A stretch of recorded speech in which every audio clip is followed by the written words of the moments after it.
네덜란드 한 여성은 한 병원 진료실에 찾아가 의사의 뺨을 때리고 다그치며 화를 내고 있습니다. 당신 때문에 내가 얼마나 우울증에 시달리고 어떤 생각까지 한 줄 알아? 그러고도 당신이 의사야? 당신이 그때 똑바로 진찰만 해줬더라면 내가 그런 생각을 하지도 않았을 텐데. 불치병에 걸린 줄 알았던 이 네덜란드 여성은 한국에 간 후 충격적인 진실을 듣게 되었다고 합니다. 과연 그녀에게는 무슨 일이 있었던 걸까요? 안녕하세요.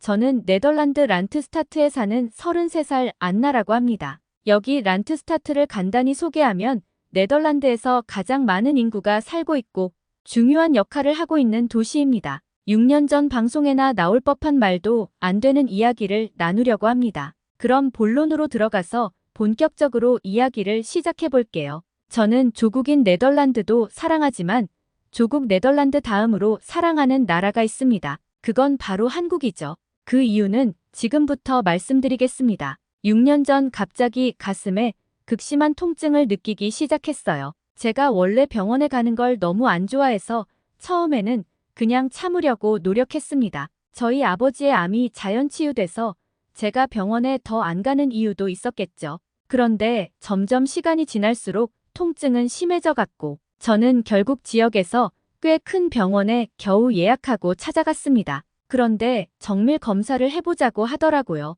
저는 그때 뭔가 내 몸에 심각한 문제가 있구나 하는 불안감에 떨었습니다. 그리고 얼마 후 병원으로 검사 결과를 들으러 갔어요. 그런데 의사의 표정이 매우 안 좋았습니다. 순간적으로 불길한 예감이 들었죠. 의사의 표정, 그리고 극심한 통증으로 봐서 제 자신 스스로 뭔가 아주 안 좋은 결과가 그려지더라고요. 그 안 좋은 예감은 현실로 다가왔습니다. 의사는 왜 진작에 오지 않았냐며 너무 늦게 왔다고 하더라고요. 저는 의사의 그 말에 정신을 잃고 쓰러질 뻔했습니다. 가까스로 정신을 부여잡고 다시 의사의 말에 집중했어요. 의사는 이후에도 더 심각한 이야기를 이어나갔습니다. 심장뿐만 아니라 암이 폐에까지 전이되어서 손 쓸 방법이 없다고요. 저는 의사에게 되물었습니다. 그럼 그냥 죽기만을 기다려야 하냐고요. 의사가 말하더군요. 수술이나 항암 치료 모두 불가능하다고 말이죠. 이미 시기를 너무 놓쳐서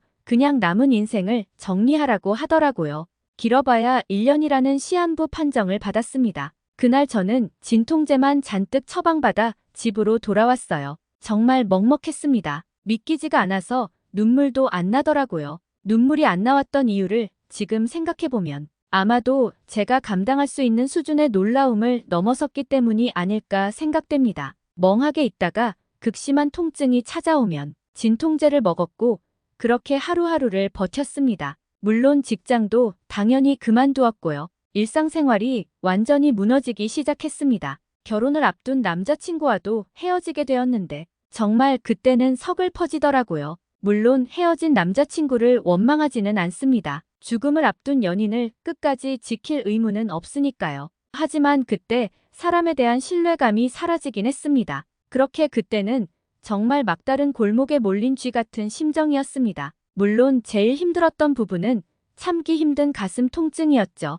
간혹 걷기라도 하다가 갑자기 찾아오는 통증은 정말 글로서는 표현하기 힘들 정도입니다. 저는 그때 생각했어요. 스스로 삶을 마감하기로요. 이렇게 힘든 고통을 참으면서 1년을 버티는 게 무슨 의미가 있겠냐 싶었습니다. 그렇게 스스로 삶을 마감하는 걸 결정하고 나서 한참을 울다가 그 시기를 정하려고 달력을 보았습니다. 그리고 한 달 후에 삶을 마감해야겠다 생각을 했습니다. 그래서 안락사를 해주는 곳에 찾아가서 상담도 받아보았어요. 그리고 그 뒤로 한 일주일 정도 거실에 있는 흔들의자에 앉아 멍하니 창문 밖에만 바라보았습니다. 가끔 성경책도 읽으면서요. 근데 그 며칠 신기하게도 통증이 없는 겁니다. 물론 저는 일시적인 거라고 생각했어요. 그래도 통증이 적으니까 꽤 버틸만 했습니다. 그리고 죽기 전에 해외를 다녀오고 싶다는 생각을 했습니다. 어느 나라가 좋을까 곰곰이 생각하다가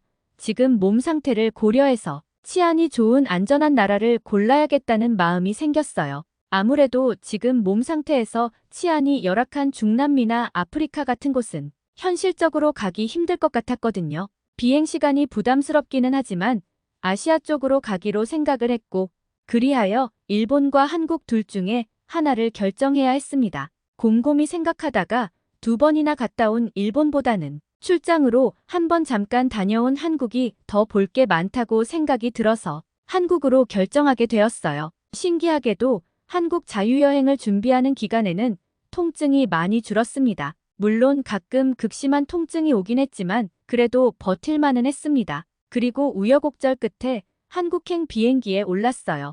다행히도 긴 비행 시간 동안 극심한 고통에 시달릴까봐 걱정했지만 별탈 없이 있을 수 있었고 그렇게 한국에 도착했습니다. 인천공항에 도착한 저는 바로 택시를 탔어요. 목적지는 숙소를 잡은 동대문이었죠. 대교 위에서 택시를 타고 창밖을 바라보는데 인천 바다가 보였습니다. 그때 갑자기 눈물이 터졌습니다. 택시 기사도 놀란 듯 저를 힐끔힐끔 쳐다보시다가 휴지를 건네시더라고요. 마치 우는 아이 달래듯이 사탕도 주셨고요. 정 많은 기사님이셨어요. 제가 그때 택시에서 울음을 터뜨린 이유는 아마도 창 밖으로 보이는 멋진 인천 바다의 풍경을 생애 마지막으로 보는 거라는 서글픔 때문이었을 겁니다. 정말 그 당시에는 울음을 멈추기 힘들었어요. 그렇게 숙소가 있는 동대문에 편안하게 도착했습니다. 숙소는 동대문 4번 출구에 있는 토요코인이라는 일본식 비즈니스 호텔이었어요. 화려한 호텔과는 거리가 멀지만 가성비가 상당히 좋은 호텔이었습니다. 먼저 숙소로 가서 짐을 풀고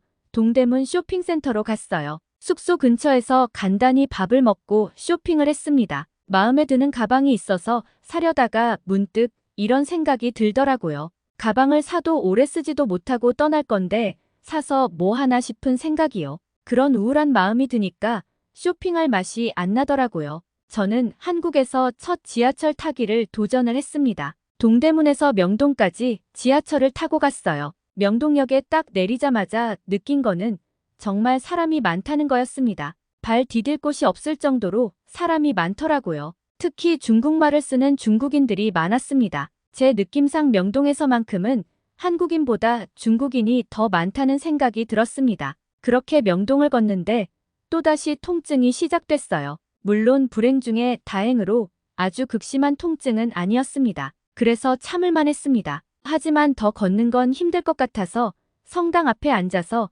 휴식을 취하고 있었어요. 그 성당은 한국의 명소인 명동 성당이었습니다. 명동 성당에 앉아서 휴식을 취하니까 뭔가 평온함이 느껴지더라고요. 가을 따사로운 햇살도 너무 좋았습니다. 그날은 컨디션이 꽤 좋더라고요. 저녁에 식사하면서 맥주까지 한 잔 곁들였습니다. 그렇게 식사를 마치고 숙소에 들어가 씻고 잠이 들었어요. 그렇게 오래간만에 숙면을 하고 한국 여행 둘째 날이 되었습니다. 둘째 날에는 광화문과 인사동을 갈 예정이었어요. 광화문역에서 내려서 광화문을 구경하고 컨디션이 좋다면 그냥 인사동까지 걸어가고 만약 컨디션이 좋지 않다면 광화문역에서 안국역까지 지하철로 이동을 할 계획이었는데 제가 정신이 없어서 그만 명동역에서 잘못 내린 겁니다. 몸이 아프니까 정신도 오락가락했는지 전날 갔던 명동역에는 왜 또 내린 것인지 참 그때는 저 자신에게 화가 났었는데 지금 생각해보면 정말 기적의 발단이 잘못 간 명동역에서 시작이 된 거죠. 그날은 한국 여행 첫째 날과 달리 컨디션이 급격하게 나빠졌습니다. 가슴 통증도 다시 시작되었고요. 광화문과 인사동 구경은 포기하고 저는 또 명동 성당에 가서 휴식을 취했습니다. 한 30분 쉬다가 택시를 타고 동대문 숙소로 갈 계획이었어요. 가슴 통증은 계속되었고 진통제를 여러 알 먹었지만 효과가 없었습니다. 저는 빨리 숙소에 들어가서 침대에 누워야겠다는 생각뿐이었죠. 성당 벤치에 앉아있는 것도 힘이 들더라고요. 저는 택시를 타려고 명동 성당 건너편 길로 나가는데 이전에 경험하지 못한 극심한 고통이 찾아왔고 거기서 바로 쓰러졌습니다. 거의 반 정도 기절 상태였어요. 의식은 약간 남아있는 상태였는데 어떤 어린아이가 저에게 오더니 괜찮냐고 뺨을 만지면서 얼굴을 흔들었습니다. 그 어린아이는 바로 건너편에 있는 자기 엄마를 불렀고 그 엄마는 어딘가로 신고를 했어요. 구급차는 3분도 걸리지 않아 도착했고 명동성당 바로 건너편에 있는 병원의 응급실에 갔습니다.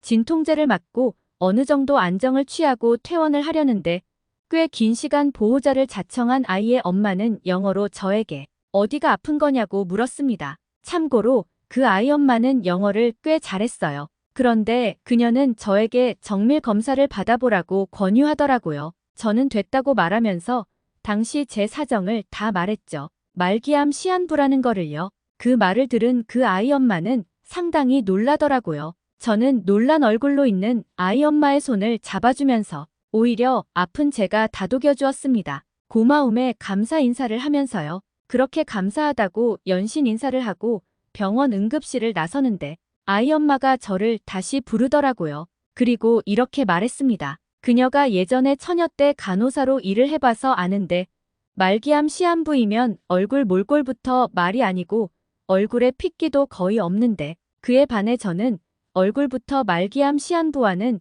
전혀 거리가 멀다고 하는 겁니다. 그래서 저는 외모가 말기암 시한부와는 거리가 있을지 몰라도 가슴 통증이 상상을 초월할 정도로 심하다고 말했어요. 그런데도 그 여성은 간단한 검진을 해보자고 계속 권유하는 겁니다. 오진의 가능성을 이야기하면서요. 저는 오진 가능성은 전혀 없다고 생각했지만 그래도 아이 엄마에게 감사한 마음이 있어서 아이 엄마가 하자는 대로 검사를 받았습니다. 그런데 충격적인 사실은 우선 초음파로 알게 된 사실인데 심장암은 없다는 거였어요. 초음파상으로는 깨끗하다고 했습니다. 의사 말로는 영상의 그림자를 암으로 오진한 게 아닌가 하는 얘기를 하더라고요. 그 얘기를 듣는데 왠지 새로운 희망이 생겼고 저는 정식으로 절차를 밟고 정밀 검진을 다시 받기로 했습니다. 결과부터 말씀드리겠습니다. 심장암 역시 오진이었고 그 극심한 통증의 원인은 심장에 박힌 무려 7cm나 되는 엄청난 결석이었습니다. 참고로 7C 결석은 엄청난 크기라더군요. 의학회에 보고될 정도로요. 하여간 저는 말기암이 아니었고 그냥 엄청난 크기의 심장 결석으로 극심한 통증에 시달렸던 겁니다. 당시 바로 네덜란드로 달려가서 병원을 고소할까 생각도 했지만 그보다도 다시 살아난 기쁨에 감사함을 느껴서 모든 걸 다 용서하기로 했어요. 새로 태어난 마음으로 감사히 살아야겠다는 마음을 먹었습니다. 그렇게 저는 그때부터 하루하루를 소중히 여기는 사람이 되었고 매년 직장에서 휴가를 받으면 한국에 여행을 가고 있어요. 그 아이의 엄마는 제 가장 친한 친구가 되었고 그 친구 가족이 네덜란드에 오면 제가 나서서 가이드를 자청합니다. 저를 다시 살게 해준 한국과 한국 사람들에게 진심으로 감사드립니다. 한국은 저에게는 행운의 나라, 제2의 조국입니다. 어떻게 들으셨나요? 구독과 좋아요, 알림 설정은 감동입니다. 끝까지 시청해주셔서 감사합니다.